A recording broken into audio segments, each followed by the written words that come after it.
नमस्कार। जय तंत्र मंत्र केंद्र में मैं आप सबका हार्दिक स्वागत एवं अभिनंदन करता हूं। मेरे प्रिय भाई बहनों, आज मैं फिर आपको बहुत ही अद्भुत साधना बताने जा रहा हूं और कुछ जानकारियां भी दूंगा। इसके लिए आपको हमारा वीडियो अंत तक देखना चाहिए। यदि आपने हमारा चैनल अभी तक सब्सक्राइब नहीं किया है तो लाल वाली बटन दबाओ और घंटी बजा दो। कोई शुल्क एवं चार्ज नहीं कटेगा। आप हमारे वीडियो को फेसबुक पर, व्हाट्सएप पर, ट्विटर अकाउंट के माध्यम से और इंस्टाग्राम पर अधिक से अधिक शेयर करें। लाइक और कमेंट करना भी आपका धर्म है। दुनिया में जिसका कोई नहीं, मैं उसका हूँ। यदि आपको अपनों ने धोखा दिया है अथवा आपको परायों ने धोखा दिया है तो आप एक बार मुझे अवश्य आजमाएं। हमारा मोबाइल नंबर है 9305 63 71 73। हमसे बात करने का टाइम दोपहर दिन में 12 बजे से 2 बजे के बीच का है। यदि आप सच्चा पवित्र निस्वार्थ दिव्य प्रेम पाना चाहते हैं अथवा सच्चा पवित्र निस्वार्थ दिव्य प्रेम देना चाहते हैं तो आपका स्थान मेरे लिए मेरे प्राणों से भी करोड़ों गुना ऊपर है। मैं राष्ट्रीय अध्यक्ष कृष्णा दल एवं महामंडलेश्वर आप सबसे निवेदन करता हूं, यदि आप मानवतावादी हैं अथवा आप सनातनी हैं तो मुझसे ज़रूर जुड़ें। यदि आप में योग्यता हुई तो मैं आपको पदाधिकारी भी बनाऊंगा अपने संगठन कृष्णा दल में। ये कृष्णा दल हमारा आपका सबका एक परिवार है। आप देश विदेश में, विश्व के किसी भी कोने में रहते हैं, किसी भी जाति धर्म से हैं, कोई दिक्कत नहीं। आप हमारे दिए हुए ज्ञान से भरपूर लाभ उठा सकते हैं। और आज मैं जो साधना बताऊंगा आपको वो है एक रतन सुंदरी देवी, जिनका अग्नि पुराण में नाम है रतन सुंदरी देवी। रतन सुंदरी की हालांकि पूजा पद्धति बहुत कुछ थी और मैंने बताया था जैसे कि 4 प्रकार का अग्नि पुराण होता था जिसमें केवल एक प्रकार का यानी पूर्वी वाला मिलता है बस, जबकि उत्तरी वाला भी होता था और पश्चिमी और दक्षिणी वाला भी होता था इस तरीके से मुगलिया शासन से पहले। लेकिन एक ही केवल एक पूर्वी वाला ही इस समय मिलता है आमतौर से। और उत्तरी अगर किसी के पास रखा हो तो भाई नहीं मैं कह सकता, नहीं तो मिलता ही नहीं कहीं। तो अग्नि पुराण में जब पुराण ही नष्ट कर दिया गया तो साधना कहाँ से बचती भाई। लेकिन पूर्वी वाले में भी नाम इनका आता है, इनका रतन सुंदरी देवी का नाम आता है पूर्वी वाले अग्नि पुराण में। लेकिन उत्तरी वाले में पूरा विधि विधान था और दक्षिणी में तामसी वाला विधि विधान था इनका। और पश्चिम में मतलब पश्चिम में भी कुछ तामसी और कुछ राजसी मिला जुला विधान था, मतलब इनका पूजने का। मंत्र भी थे उस तरीके से, विधि भी थी, बहुत कुछ था। तो आज मैं रतन सुंदरी देवी की आपको साधना बताने जा रहा हूँ। मेरे प्रिय भाई बहनों,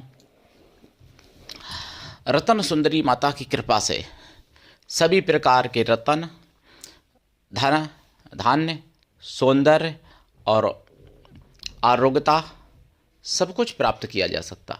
ऐसा नहीं कि केवल रत्न ही वो देंगी, सब कुछ प्राप्त किया जा सकता। क्यों कि पुत्र रतन भी कहा गया है, पुत्री रतन भी कहा गया है, कन्या रतन या पुत्र रतन।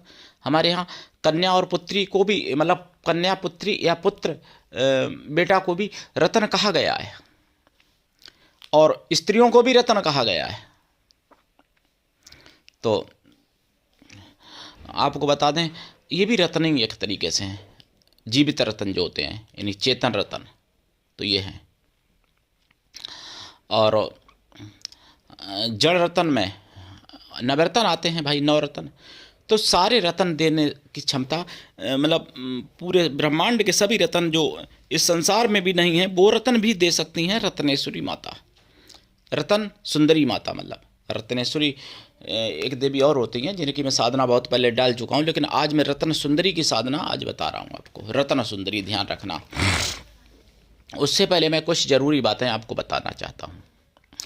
देखिए, अगर कोई हमसे पूछे कि, मतलब मैं अपने से बात करता हूँ, आप लोगों को कहेंगे ज़्यादा बुरा लग जाएगा आप लोगों को। मुझसे कोई पूछे कि ये बताओ तुम्हारा कोई बहुत सबसे कम प्रियजन है, कोई व्यक्ति मेरा, और उसके कपड़ों से तुमको ज़्यादा प्रेम है क्या उससे प्रेम है ज़्यादा? तो भाई स्वाभाविक सी बात है, मैं यही कहूँगा कि कपड़े क्या है, कपड़े तो फट जाएंगे, पुराने हो जाएंगे।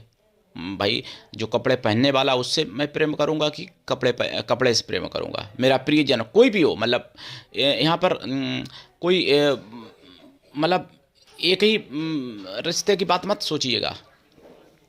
लेकिन मैंने जैसे कहा ना कि झूठ पर और नफरत पर टिका हुआ इस्लाम, अगर इस्लाम में कहें तो कपड़ों से प्रेम है, इंसान से प्रेम नहीं है।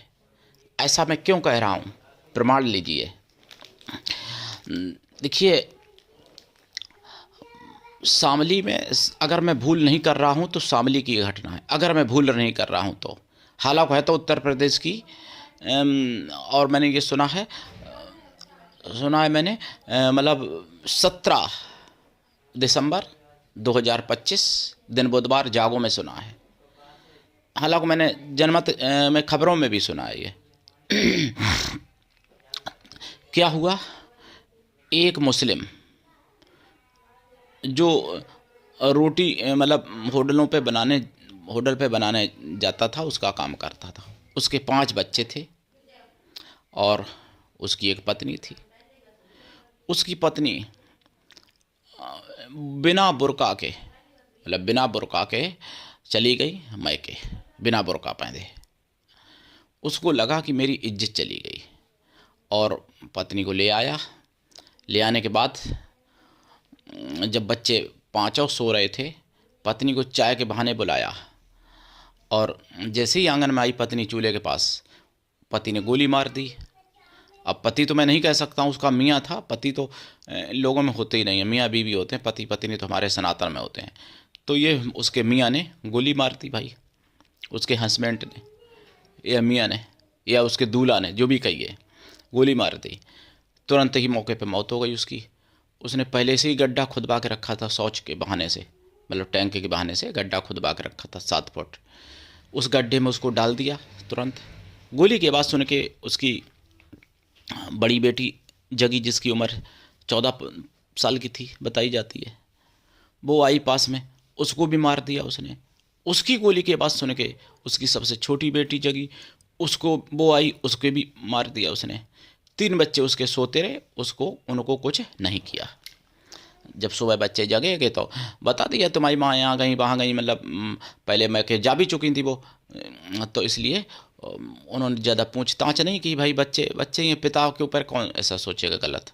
पिता का मतलब वो तो रक्षा करना, और जब रक्षक ही जिनके यहाँ भक्षक बन जाए, केवल इसलिए मार दिया कि वो बुर्का पहन के नहीं गई थी। बस इन्हीं कपड़ों की कीमत ज़्यादा है, कपड़ों का महत्व ज़्यादा है, व्यक्ति का महत्व नहीं है वहाँ पर। ये इस्लाम है। और उन बेटियों को भी इसलिए मार दिया कि वो नहीं तो वो कहीं शोर मचा देती, चिल्ला देती, या किसी को बता देती कि मेरे पिता ने मारा था मम्मी को, तो इसलिए मेरे बाप ने मम्मी को मारा था, ये बता देती।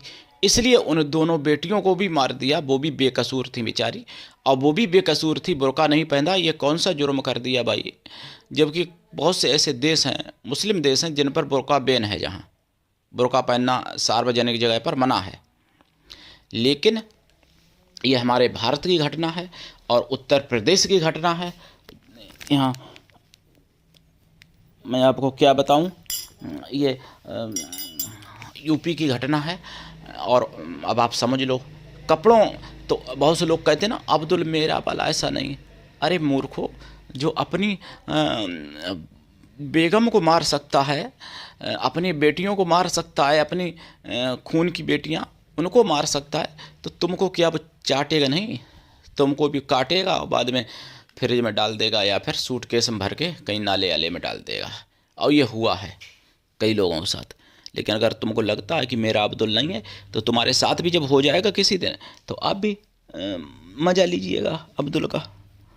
तब फिर याद कर लीजिएगा मेरी बात कि अब्दुल तुम्हारा वाला भी ऐसा होता है कि नहीं। और अगर तुम्हारा अब्दुल तुम्हारा साथ निभाते जाए, तो फिर तुम तो, ऐसा हो ही नहीं सकता कि तुम्हारा अब्दुल जीवन भर साथ निभाए। किसी का नहीं हो सकता, ये मेरी गारंटी है। ऐसा कोई अब्दुल नहीं हो सकता है जो बिना स्वार्थ के तुमसे प्रेम करे, अरे भाई, वहाँ तो स्वार्थ से भी प्रेम नहीं करते हैं ना। अगर स्वार्थ से प्रेम करते तो ये बताइए, उस औरत, वो औरत उसकी मतलब बेगम बुरकई पहन के जो चली गई, मतलब बिना पहने गई थी, बुरकई बिना पहने तो गई थी भाई, बताइए। और क्या कोई जुर्म तो नहीं कर दिया था।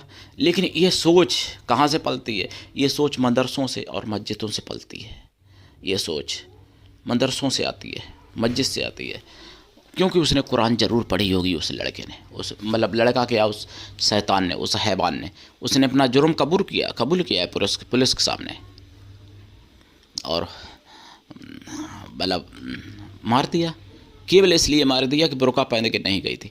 उसके अलावा बताइए, वो आई थी मैके से, लाया, उसने खाना उसको खिलाया होगा, उसने चाय के बहाने से मारा। क्या चाय उसने कभी पिलाई नहीं होगी? चाय भी पिलाई होगी। उसने शारीरिक भी मांगें पूरी की होंगी, तभी तो 5 बच्चे थे। क्या 5 बच्चे कोई आसमान से थोड़ी टपके थे? शारीरिक भी मांग की होगी उसने पूरी, ये तो निश्चित ही है, कोई सोचने की। फिर भी देखो, उसके मन में प्रेम उत्पन्न नहीं हो पाया। 5 बच्चे पैदा हो गए, फिर भी प्रेम, सच्चा प्रेम नहीं उत्पन्न कर पाया अपने मन में, प्रेम पैदा नहीं हो पाया। क्योंकि प्रेम इनका मर जाता है। इनके अंदर जो प्रेम होता है मेरे भाई बहनों, वो मदरसों में और मस्जिदों में मार दिया जाता है। इनका प्रेम ही मर जाता है, तो वो पैदा कहाँ से होगा? चाहे 20 बच्चे कर लो तब भी प्रेम नहीं होगा, क्योंकि प्रेम ही जब मर चुका है।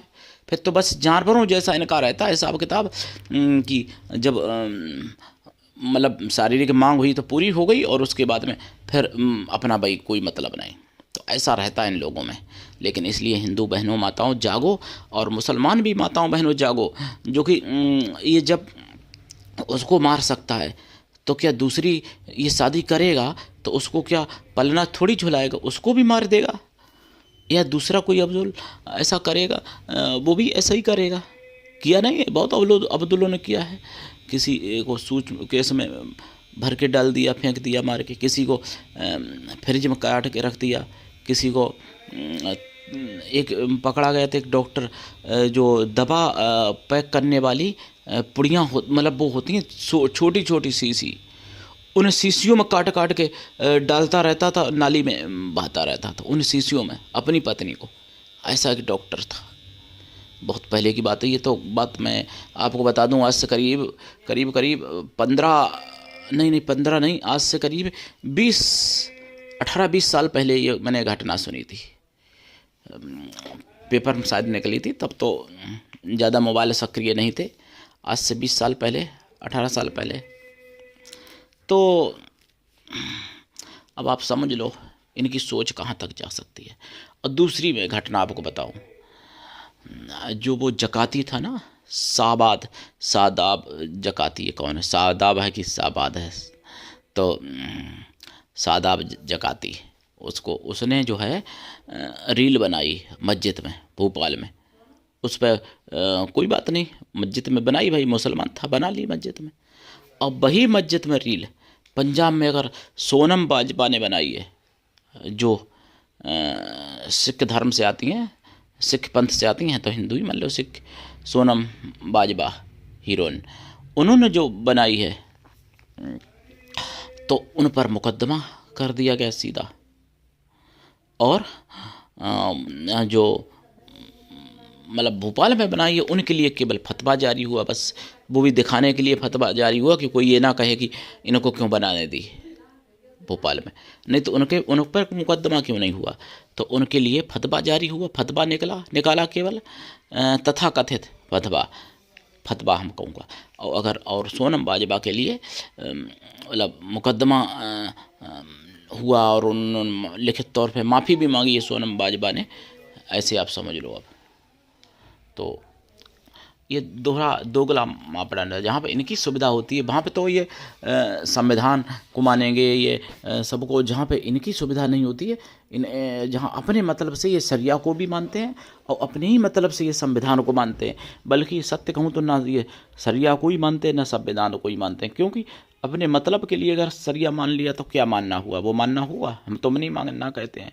और संविधान भी अपने मतलब से मान लिया तो क्या मानना हुआ? नहीं मानना कहते हैं हम तो ये समझ लो। अब आपको मैं बता दूं, यहाँ पे साधना जो बता रहा था रतन सुंदरी देवी की, ये साधना करने से पहले आपको शुद्ध शाकाहारी बन जाना चाहिए लाइफ टाइम के लिए। अगर पहले से हैं तो सोने में सुहागा, शुद्ध शाकाहारी, ठीक है। और साधना काल में ब्रह्मचर्य व्रत, एक टाइम भोजन, भूमि शयन परम आवश्यक है।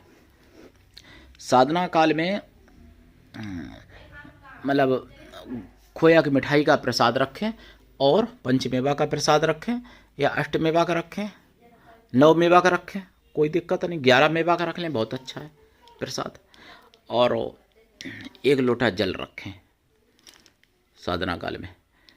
जल साधना के बाद पीपल पे चढ़ा दें या बेल पे वृक्ष पे चढ़ा दें या नारियल का वृक्ष हो वहाँ चढ़ा दें या फिर बरगद या फिर किसी भी वृक्ष पे चढ़ा सकते हैं। वैसे बेल सबसे अच्छा, बेल या नारियल या फिर पीपल।